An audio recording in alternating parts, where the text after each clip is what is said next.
सभी को नमस्ते।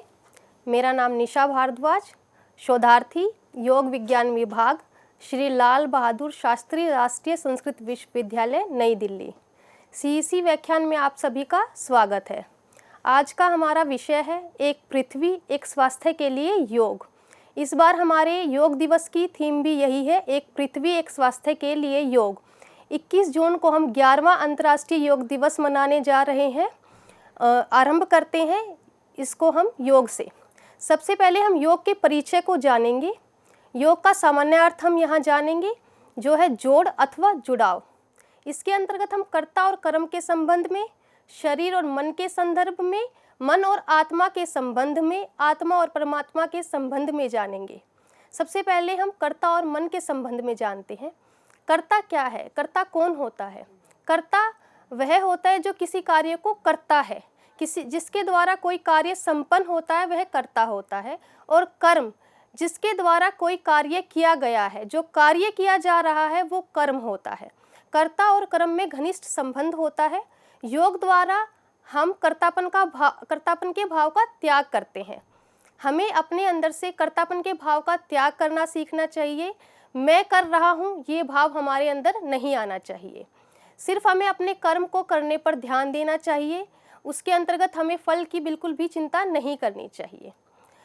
कर्ता और कर्म दोनों के संबंध को हम योग के माध्यम से समझ सकते हैं। श्रीमद् भगवत गीता में भी बताया गया है, कर्मण्येवाधिकारस्ते करके, कि कर्म को करने में आप ध्यान रखें, फल की चिंता में आप बिल्कुल भी ध्यान ना रखें। यदि आप अपने कर्तापन का भाव लेकर चलेंगे तो आप इस संसार के जन्म मृत्यु के बंधन में फंसे रहेंगे। उसके बाद हम शरीर और मन के संदर्भ में जानने की बात करेंगे कि शरीर और मन का योग से क्या संबंध है। शरीर और मन दोनों एक सिक्के के ही दो पहलू हैं। यदि हमारा शरीर स्वस्थ है तो हमारा मन स्वस्थ है, यदि हमारा मन स्वस्थ है तो हमारा शरीर स्वस्थ है, और हम इन दोनों को योग के माध्यम से स्वस्थ रख सकते हैं। यदि मनुष्य मन पर कंट्रोल करना सीखेगा तभी वह अपने जीवन में हर चीज़ को सफलतापूर्वक प्राप्त कर सकता है। शरीर और मन दोनों ही हमारे जीवन में बहुत अहम भूमिका निभाते हैं। उसके बाद हम मन और आत्मा के संबंध में योग को जानेंगे। मन और आत्मा में क्या संबंध है? मन हमारे मनुष्य के अंतर्गत सबसे चंचल जो वृत्ति है वो मन है। यदि मनुष्य ने मन पर कंट्रोल करना सीख लिया तो मनुष्य अपनी आत्मा का साक्षात्कार कर पाएगा, मनुष्य अपनी आत्मा को जान पाएगा। मन पर कंट्रोल करने के बाद ही मनुष्य आत्मा को समझ सकता है। उसके बाद हम आत्मा और परमात्मा के संबंध में जानेंगे कि आत्मा और परमात्मा क्या है। जब मनुष्य को अपनी आत्मा का ज्ञान होगा तो मनुष्य परमात्मा को जान पाएगा। आत्मा क्या है? जो कभी ना मरती है ना जलती है, आत्मा कभी खत्म नहीं होती, आत्मा हमेशा अमर रहती है। और मनुष्य की जो आत्मा होती है उसी में परमात्मा का वास होता है।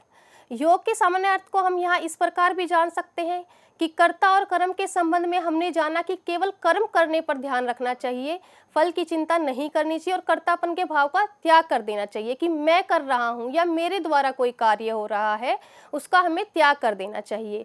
उसके बाद जब हम कर्म पर ध्यान करेंगे तो हम अपने मन को जान पाएंगे कि हमें अपने मन पर कैसे कंट्रोल करना है, अपने मन को कैसे अपने वश में रखना है। और जब हमारा अपने मन पर काबू होगा तो हम अपनी आत्मा से मिल पाएंगे, हम अपनी आत्मा का साक्षात्कार कर पाएंगे।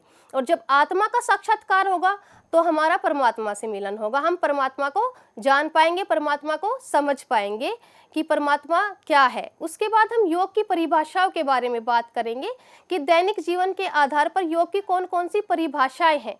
जैसे सबसे पहले हम यहाँ पर गीता से संबंधित परिभाषाओं की बात करेंगे, क्योंकि गीता के अंतर्गत हमारे दैनिक जीवन के बहुत सारे सवालों के जवाब छिपे होते हैं। जैसे सबसे पहले हम गीता के अंतर्गत समत्वम योग उच्यते, गीता के दूसरे अध्याय के अंतर्गत 48वां श्लोक, जिसके अंतर्गत बताया गया है कि हमें समता का भाव रखना चाहिए। यदि हम समता का भाव रखेंगे तो हमारा जीवन अत्यंत ही सरल हो जाएगा। अब वो समता का भाव हमें कैसे रखना चाहिए? हर सिचुएशन में, सुख हो दुख हो, हार हो जीत हो, आपको हर चीज में सम रहना आना चाहिए। आपके शरीर के अंतर्गत भी इवन आपके शरीर में वात पित्त कफ सभी समभाव में होने चाहिए। यदि आपके शरीर में वात पित्त कफ समभाव में होंगे, त्रिदोष सम होंगे, तो आपका शरीर स्वस्थ रहेगा। इसी प्रकार समभाव से पूर्ण होकर हमें इस संसार में आगे बढ़ना चाहिए। उसके बाद गीता के अध्याय में ही, दूसरे अध्याय में ही 5वां श्लोक है, योग है कर्मसु कौशलम, अर्थात अपने कर्मों में कुशलता रखें, वही योग है। अब कर्मों में कुशलता आप कैसे रखेंगे? जब आप समभाव से कोई कार्य करेंगे तो कर्मों में कुशलता अपने आप ही आ जाएगी। गीता हमें एक तरह से हर श्लोक के माध्यम से सिखा रही है कि पहले समभाव रखें, उसके बाद कर्मों में कुशलता आएगी। अब कर्मों में कुशलता, आपको कर्मों को करना है, सरेंडर टू गॉड होके करना है। आपके कर्मों में कुशलता तभी आएगी जब आप एकाग्रता के साथ, डेडिकेशन के साथ अपने कर्म को करेंगे। ऐसा नहीं है कि अगर आप उस कर्म को करते हुए अपने कर्तापन का भाव का त्याग कर रहे हैं तो आपका उस कर्म में कोई इंटरेस्ट नहीं है। आपको उस कर्म को पूरी शिद्दत के साथ करना है। जब आप उस कार्य को पूरी डेडिकेशन के साथ करेंगे तो आपको उसमें सफलता मिलेगी और आप निष्काम भाव से उस कर्म को करेंगे। इसके अलावा भी योग दर्शन में जैसे योगस्य चित्तवृत्ति निरोध है, गीता योग की परिभाषा है जिसमें चित्त की सभी वृत्तियों का निरोध करना योग बताया गया है। चित्त की सारी वृत्तियां, चित्त में 5 प्रकार की योग सूत्र में वृत्तियां बताई गई हैं जिनका हमें निरोध कर देना चाहिए। उससे हमें योग की अर्थात समाधि की प्राप्ति होती है। योग सूत्र के अंतर्गत योग को समाधि के साथ संबंधित किया गया है। उसके बाद हम योग के काल की बात करते हैं कि योग का काल कौन सा है। सबसे पहले हम योग का उद्गम की बात करेंगे कि योग का उद्गम कब हुआ।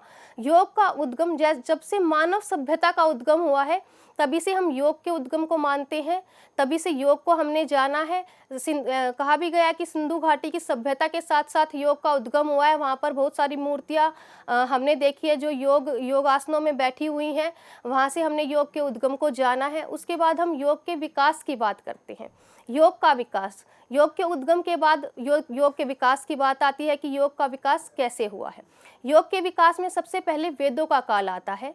सबसे पहले वेदों के द्वारा हमारे ऋषि मुनियों ने योग को जाना, योग को समझा। वेदों के अंतर्गत योग का बहुत गूढ़ रहस्य छिपा हुआ है। योगों से ऋषि मुनियों ने वेद को जाना, उसके बाद हम सब तक उस ज्ञान को पहुंचाने की कोशिश की है। उसके बाद हठ योग का काल आता है जो 10वीं शताब्दी से लेकर 15वीं शताब्दी के आसपास तक माना जाता है, जिसमें महर्षि गोरक्षनाथ ने हठ योग का प्रचार बहुत ही जोर और शोर से किया था। उस वक्त पर हठ योग का प्रचार अपनी चरम सीमा पर था। उसके बाद भक्ति काल का समय माना जाता है जो 16वीं शताब्दी से लेकर लगभग 19वीं शताब्दी के आसपास तक माना गया है, जिसमें कबीरदास जी, तुलसीदास जी, सूरदास जी जैसे महान लोग हुए हैं जिन्होंने भक्ति के द्वारा योग का प्रचार और प्रसार किया है। इसी प्रकार योग का प्रचार प्रसार होता रहा है। उसके पश्चात योग के वर्तमान को हम कैसे जानेंगे? योग का वर्तमान आज हम सब देख रहे हैं कि पूरा विश्व योग दिवस मना रहा है। 21 जून को हर साल योग दिवस का आयोजन किया जा रहा है। 2014 में योग दिवस को मनाने की मान्यता प्राप्त हुई थी और 21 जून 2015 से पहला योग दिवस मनाना आरंभ हुआ है और इस साल हम 21 जून 2025 को 11वां अंतर्राष्ट्रीय योग दिवस मना रहे हैं। इसी से हमें पता चल रहा है कि योग कितनी तत्परता के साथ आगे बढ़ रहा है, योग की लोगों को कितनी ज़रूरत है। उसके बाद हम योग की साधनाओं के बारे में बात करेंगे कि योग की साधनाएं क्या हैं, उसके कितने प्रकार हैं। योग के बहुत सारे प्रकार हैं। हर व्यक्ति अपने तरीके से योग को प्राप्त करने की कोशिश करता है, अपने तरीके से योग में आगे बढ़ने की कोशिश करता है। कोई अष्टांग योग के माध्यम से आगे बढ़ता है, कोई ज्ञान योग के माध्यम से आगे बढ़ता है, कोई कर्म योग के माध्यम से आगे बढ़ता है, कोई हठ योग को अपनाता है। सबकी अपनी अपनी साधना पद्धति होती हैं। तो यहाँ पर हम कुछ साधना पद्धतियों के बारे में भी बात करेंगे। जैसे सबसे पहले हम अष्टांग योग के बारे में बात करेंगे कि अष्टांग योग क्या है। अष्टांग योग महर्षि पतंजलि के योग सूत्र में वर्णित है, जिसका नाम से ही पता चल रहा है अष्टांग योग अर्थात 8 अंगों वाला योग।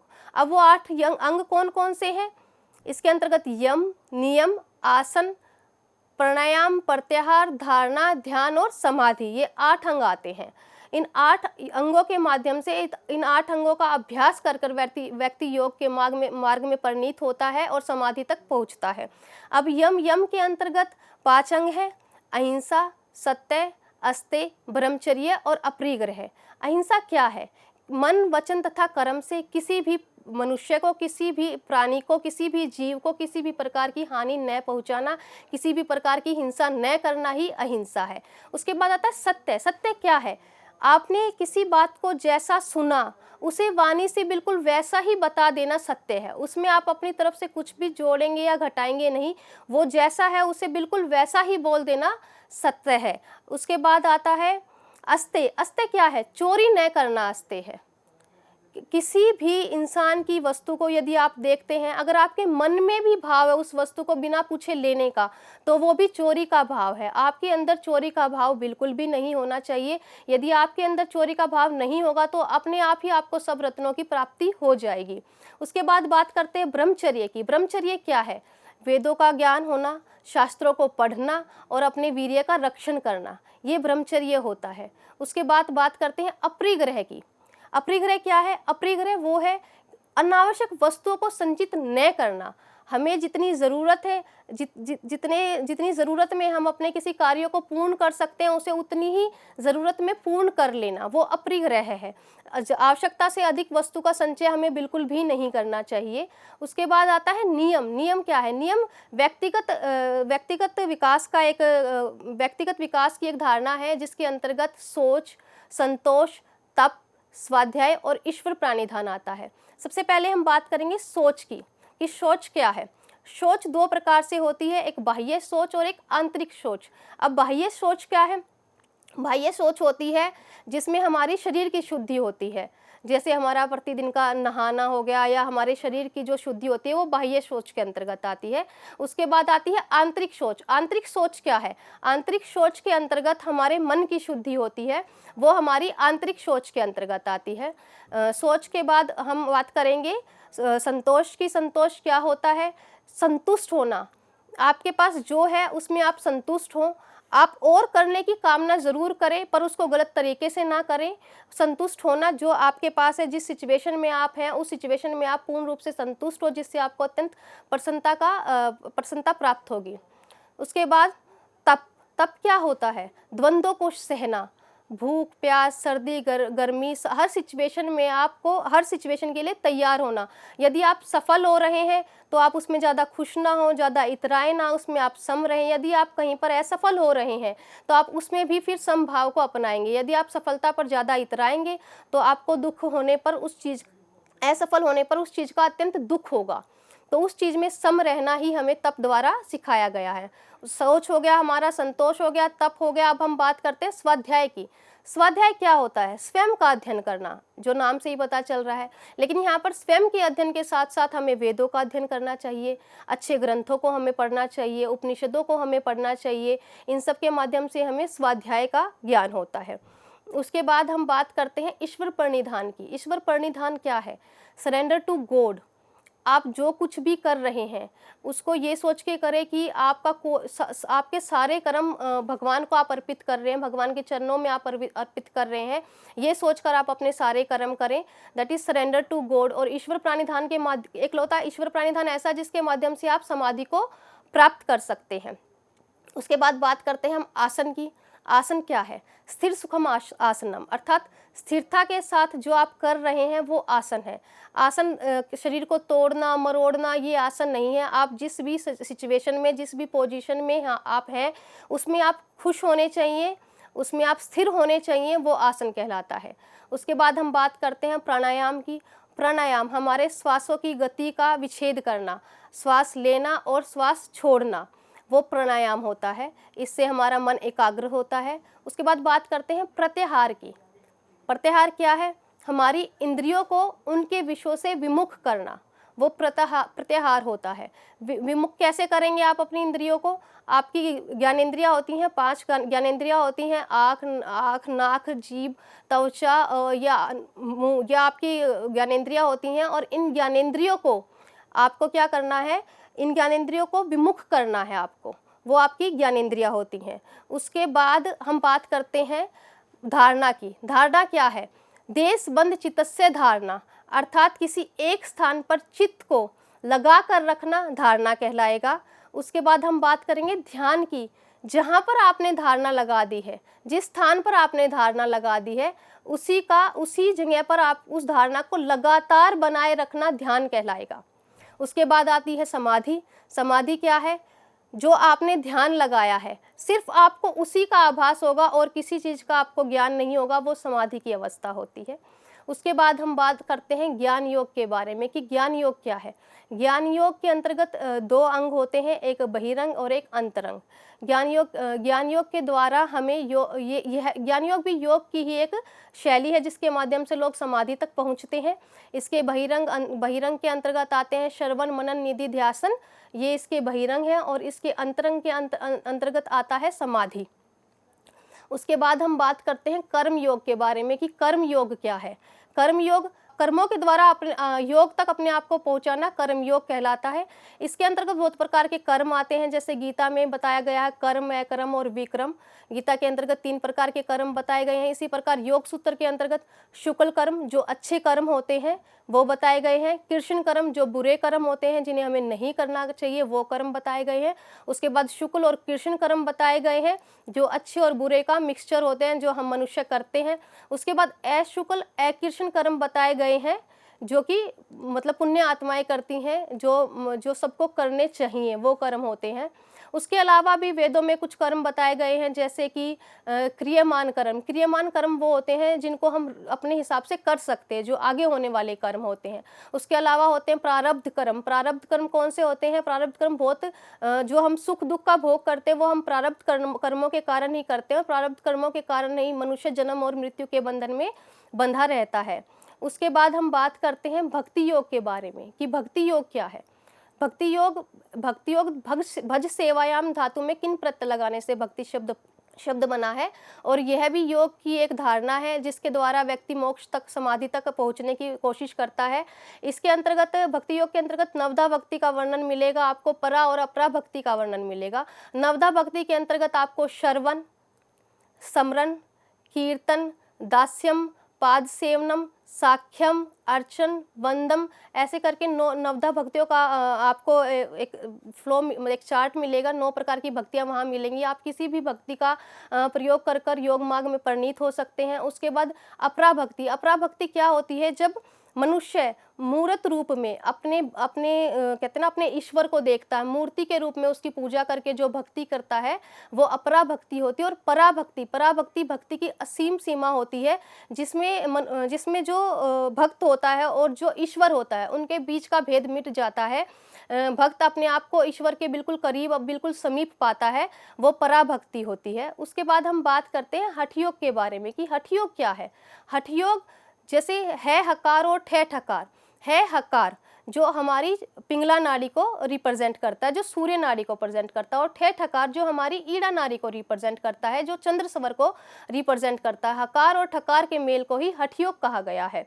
हठ योग जो है, हठ योग के अंतर्गत अलग अलग धारणाएं हैं, जैसे कि स्वामी स्वात्मा राम जी ने हठ योग के अंतर्गत चतुरंग योग को बताया है।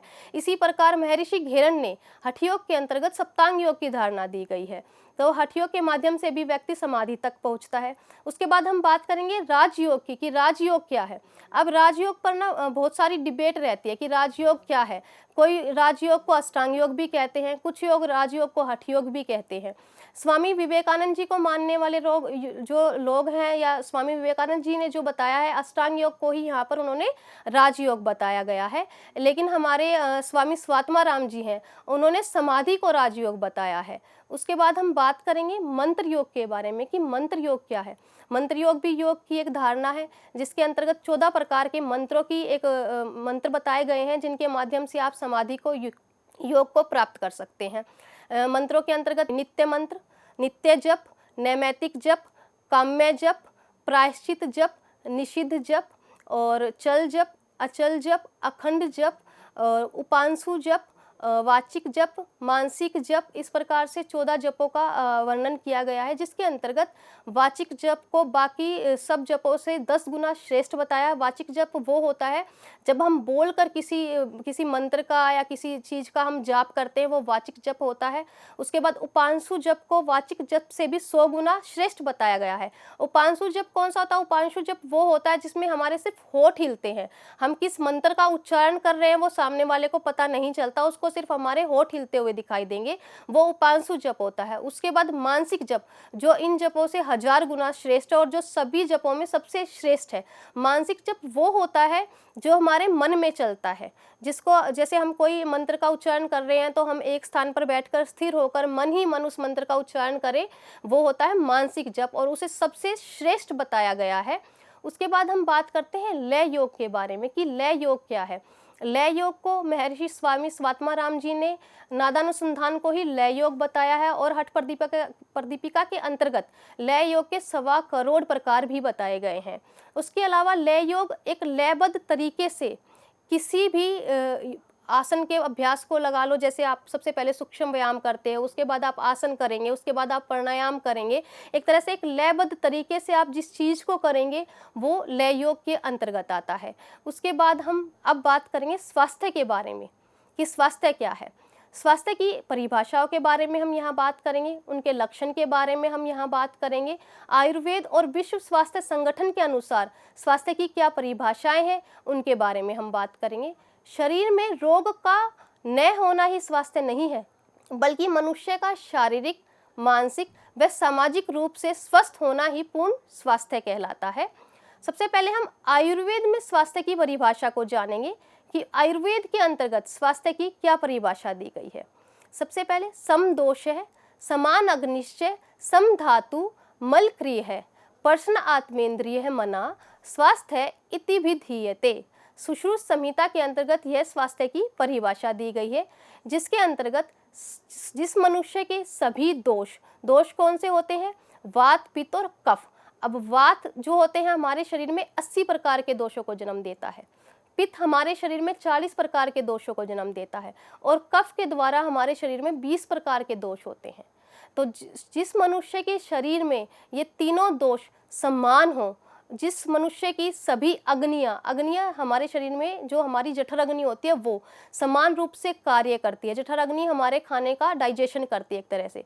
और जिसकी सभी सप्त धातुएं, अब 7 धातुएं कौन कौन सी हैं हमारे शरीर में, रस, रक्त, मांस, मेद, अस्थि, मज्जा व शुक्र, ये सब समान रूप से बनती हों, जिसके मलों में मल, मूत्र व स्वेद का निष्कासन ठीक प्रकार से होता हो, जिसकी इंद्रियां नियंत्रण में हो और आत्मा व मन प्रसन्न हो, वही व्यक्ति स्वस्थ होता है। सुश्रुत संहिता में बताया गया है कि सभी दोष सही होने चाहिए, आपकी सारी अग्नियां समान रूप से कार्य करती होनी चाहिए, आपकी धातुएं सुचारू रूप से आपके शरीर में बननी चाहिए, आपके मल प्रॉपर रूप से आपके शरीर से बाहर निकलने चाहिए और आपकी जो इंद्रियां हैं वो आपके कंट्रोल में होने चाहिए और आपकी आत्मा और मन दोनों का प्रसन्न होना ही स्वास्थ्य है। उसके बाद आयुर्वेद के अनुसार शारीरिक, मानसिक, सामाजिक, आध्यात्मिक रूप से स्वस्थ और उन्नत होने की स्वास्थ्य को माना गया है कि आयुर्वेद में जो मनुष्य है वो शारीरिक, मानसिक और सामाजिक के साथ साथ आध्यात्मिक रूप से भी स्वस्थ होना चाहिए, वही उन्नत स्वास्थ्य माना गया है। अब हम बात करते हैं कि शारीरिक स्वास्थ्य क्या है। शारीरिक स्वास्थ्य शरीर की सभी कोशिकाओं, ऊतकों व सभी तंत्रों का सुचारू रूप से कार्य करना व शरीर का सभी प्रकार की व्याधियों से रहित होना शारीरिक स्वास्थ्य कहलाता है। अब यहाँ पर व्याधियाँ क्या है? व्याधियाँ होती हैं हमारे शरीर में उत्पन्न होने वाले रोग, जिनसे हमें रहित होना चाहिए, वही क्या है, हमारा शारीरिक स्वास्थ्य है। उसके बाद बात करते हैं हम मानसिक स्वास्थ्य के बारे में कि मानसिक स्वास्थ्य क्या है।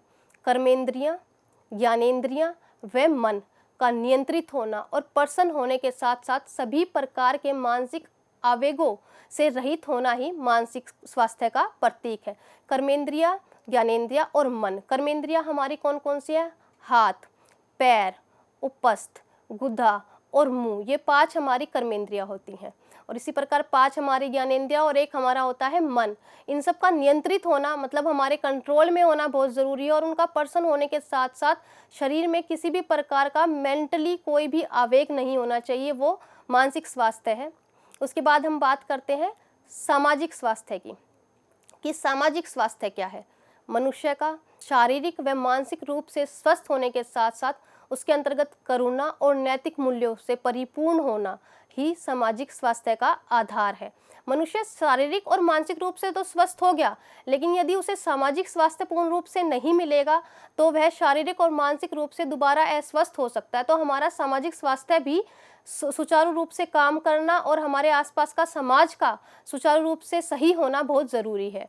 उसके बाद हम बात करेंगे आध्यात्मिक स्वास्थ्य की, कि आध्यात्मिक स्वास्थ्य क्या है।